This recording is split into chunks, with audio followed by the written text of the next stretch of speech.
what are kind of like your favorite books, podcasts, like motivational things? I heard you say you do meditation. Like, kind of what do you do for like self growth? I know that like for me, the last couple of years, I've really kind of figured out that like, I mean, I've always been, when you're doing an Amazon business and things like that, you're always learning. But I've realized that like that's probably one of the most important things that I can do every day is try to learn something new. And every time I learn something new, it like helps me in some way with my business and my personal life, things like that. Kind of what are you doing in that sense? Totally. Yeah. Awesome question. Okay. So let's start with books. So books, I think if you're in the like early stages, I think 4-hour work week is the best. I will give you like a warning that if you're employed, it will mentally check you out a lot of the time. So like I would be like, really committed to quitting in the short to medium term. But yeah, I think it's one of my favorite books in terms of just productivity and like hacks and just like kind of giving that like honestly that vision that you can change your life and work from anywhere and do that kind of stuff. I think if you're in the kind of you got like maybe like 5-6 employees stage, I really recommend Scaling Up. I think that's been one of my favorite books in terms of like how do you start thinking like a mid-market company, which is kind of what we're approaching.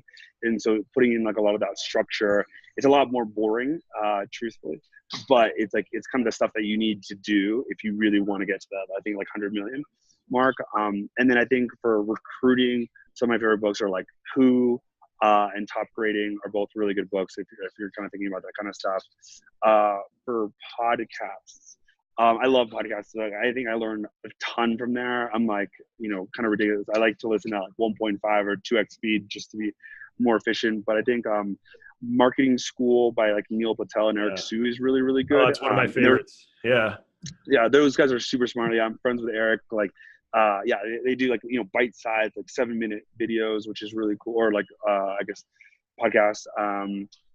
And I would say I really like Ryan Moran's. I think he like rebranded as 1% recently. I love that he covers a lot of different topics, not like just Amazon, but like a lot of like a wealth management and like scaling stuff. He brings in a lot of really cool ones. And then the last one that I really got into recently is Recode Decode.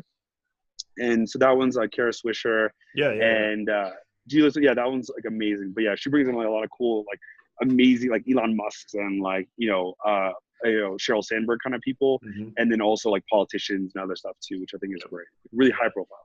Yeah, that's good. That's a good one. Yeah, I listened to that one too. But like you said, there's so many ones that I want to listen to. It's hard to listen to them all. I actually just found a new one. I can't remember the name. I'd have to look at my phone. It's like inbound marketing, I think it's called, or something like that. But it's all like Facebook ad stuff by Ezra. Yeah, I think that's what it's called. Anyway, yeah, I just shared a Facebook Live that they just did with Amy, and they got some really cool. They're really talking about how like Facebook ads are switching and are kind of changing into like people aren't consuming traditional ads anymore. They want like a story based ad and things like that. So there's some pretty interesting stuff that they're putting out. So that's one of my favorites, at least one of my recent favorites.